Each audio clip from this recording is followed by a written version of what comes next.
Mais vraiment méditez là-dessus. Ne prenez pas ça à la légère. Sinon, vous allez prononcer Jésus, Jésus, Jésus 36 000 fois et Jésus ne fait rien. Parce que vous ne le connaissez même pas. Puisque vous ne connaissez pas son nom. Ce n'est pas seulement connaître la signification du nom. C'est plus que ça. C'est s'approprier cette signification comme une relation entre vous et Dieu en question. C'est un gros travail que vous devez faire. C'est pourquoi beaucoup de vos prières restent stériles, sans résultat. Ça a l'air de rien, mais c'est fondamental. Relis encore ce verset. Verset 18. Celui qui croit en lui n'est point jugé.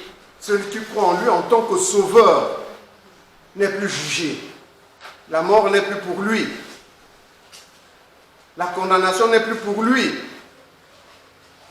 Il n'est plus l'aéroport dans lequel les démons viennent atterrir.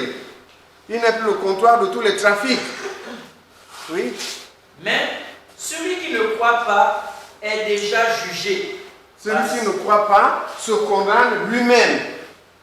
Puisqu'il ne croit pas que Dieu sauve. Oui.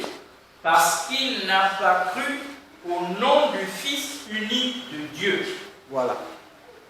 Il n'a pas cru que la parole de Dieu, qui est venue dans un corps, sauve.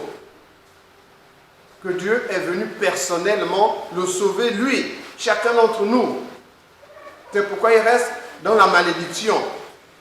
Il se condamne lui-même, il décide de rester dans la malédiction. C'est pourquoi il est jugé et condamné lui-même. Celui qui est sauvé, c'est qu'il était d'abord dans une mauvaise situation. N'est-ce pas? Mais non, lui, il croit, ah, il y a quelqu'un qui peut me sauver. Celui-là vient et le sauve. Monsieur, non, Dieu ne peut pas me sauver. Mais donc, ça veut dire que tu vas rester dans ta malédiction, c'est pourquoi tu es jugé, tu es condamné même. Vous comprenez? Ça a l'air subtil, mais ce n'est pas des jeux de mots, ce n'est pas de la philosophie. C'est ça la vie pratique avec Jésus-Christ. Et qui porte du fruit, et qui va commencer à vous changer de l'intérieur. Et les gens vont voir. Ça ne doit pas rester caché. Termine la lecture. S'il y a quelque chose encore. Verset 19. Et ce jugement, c'est que la lumière étant venue dans le monde, la lumière est venue dans un corps humain. Oui. Les hommes ont préféré les ténèbres à la lumière. Les hommes ont préféré les ténèbres à la lumière. Nicodème a préféré venir la nuit pour voir Jésus. Là, il ne faut pas qu'on me voie. Il a lui-même changé les habits qu'il portait pour qu'on ne le reconnaisse pas, pour venir lorgner la lumière. Pour venir lorgner. Au lieu de venir au grand, ah, moi je laisse tout ce qu'on m'a enseigné là, voilà là où il y a la vie. Qu'est-ce que Pierre a fait? Dès que André lui a dit, ah, on a vu le Messie, je m'en vais. Les bateaux, les pirogues, les filets, tout, il a abandonné, il est parti. Là-bas, il y a la vie éternelle. Voilà. Mais Nicodème n'a pas fait ça. Il est venu lorgner. Ok? Lorgner, c'est-à-dire, il essaie de... Oui, nous savons que tu viens de Dieu. Oui, mais si tu sais que tu viens de Dieu, pourquoi tu retournes même encore à la maison? Reste. Mais il est retourné. Nous savons. Nous là, de Nicodème, c'est toute l'élite religieuse de cette époque-là qui connaissait que là, il n'y a que Dieu. Et c'est l'élite d'aujourd'hui, pas de cette époque-là, d'aujourd'hui, qui rejette Jésus-Christ. Ils préfèrent aller dans les lieux là où il y a on chuchote les recettes, on chuchote ce qu'il faut faire. Il ne faut pas que les gens qui sont dehors voient. Nous parlons à haute voix pour que tout le monde écoute. Il n'y a rien à cacher. Vous comprenez? Mais les gens préfèrent aller, ah, là-bas, oui, viens, tu vas juste une grosse bague au doigt, viens. Les gens souvent peut-être simplement parce que mais ce qu'on fait là-bas, ils ne savent pas. Les gens ne doivent pas savoir. Non. Continue la lecture et termine. Parce que leurs œuvres étaient mauvaises. Parce que si ce qui est dit là-bas, c'était du bien pour le bonheur de l'homme, ça se dirait à haute voix. Les mathématiques, on enseigne à tout le monde, non? L'économie, on enseigne à tout le monde, non? La physique, on enseigne à tout le monde, non? La parole de Dieu, on enseigne à tous ceux qui veulent l'écouter, non? Mais pourquoi eux, ils vont dire les choses en cachette? c'est qu'il y a des choses mauvaises. Si c'était que du bien, on dirait à tout le monde pour que tout le monde soit heureux. Vous comprenez? C'est pourquoi les gens manquent de discernement. Continue la lecture. Car quiconque fait le mal est la lumière, Oui. et ne vient point à la lumière. Donc si tu fais des choses reprochables, ben, tu te tiens de côté. Tu le fais sans cachette pour que les gens ne voient pas.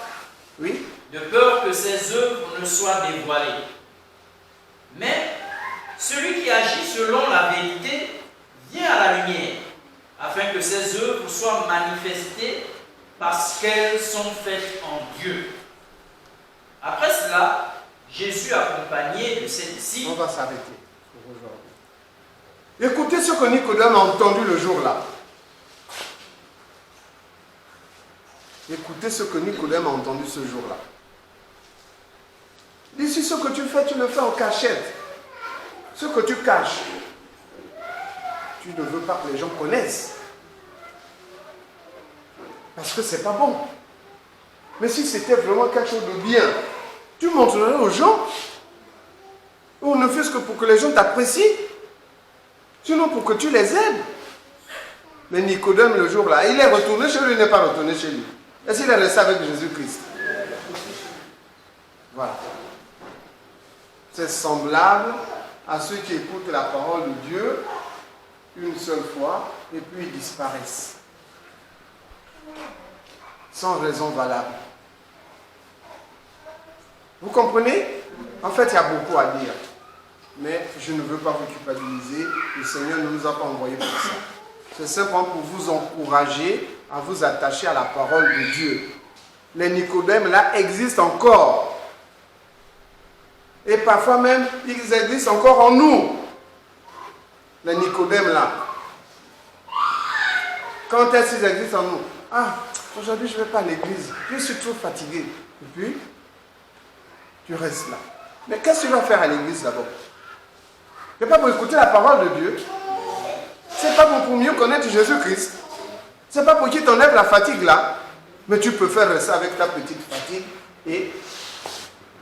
Hein, vous comprenez maintenant? Tu deviens Nicodème. Il est venu lorgner et il est reparti. Donc le Seigneur lui a parlé clairement. Il a dit, ah, non, non, non, enseigne-moi encore.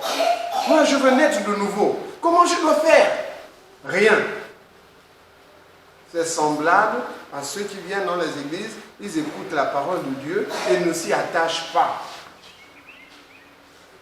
Afin que leur vie ne soit pas transformée.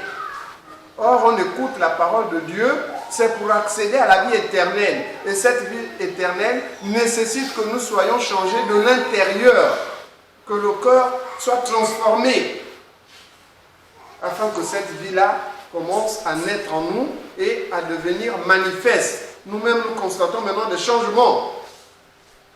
Et les autres aussi constatent que nous changeons. Le royaume de Dieu est prospère en toi. Il faut qu'il soit témoigné. Par vous-même, parce que vous constatez des changements. Par les autres, parce qu'ils constatent que vous n'êtes plus le même. Que le Seigneur vous bénisse. Vous comprenez? Donc, c'est des paroles de grâce. Ne vous privez pas de ça. Sauf si vous avez des empêchements francs. Il y a vos activités. Il y a des faiblesses de la chair. C'est différent. Mais si votre cœur, votre situation n'est pas entravée par une contrainte particulière, c'est dans votre intérêt de venir laver votre cœur. Laver votre cœur pour que vous croyiez de mieux en mieux au nom du Fils unique du Père. Au nom du Fils unique de Dieu. Donc, pour ces jours-ci, méditez sur ce que signifie Jésus-Christ. Pour que vous-même, ce nom-là soit une relation particulière entre vous et Dieu. Que ça soit une relation particulière. Pour que la relation-là soit agissante, opérationnelle. Il ne faut pas que Jésus-Christ soit juste un nom qu'on cite comme ça. J'ai ainsi prié au nom de Jésus-Christ. Non, pour que vous n'ayez pas à ainsi prier au nom de Jésus-Christ. Pour que Jésus-Christ soit une réalité dans la vie de chacun d'entre nous. Ça doit être une réalité, une vérité. Soyez bénis. On va se lever.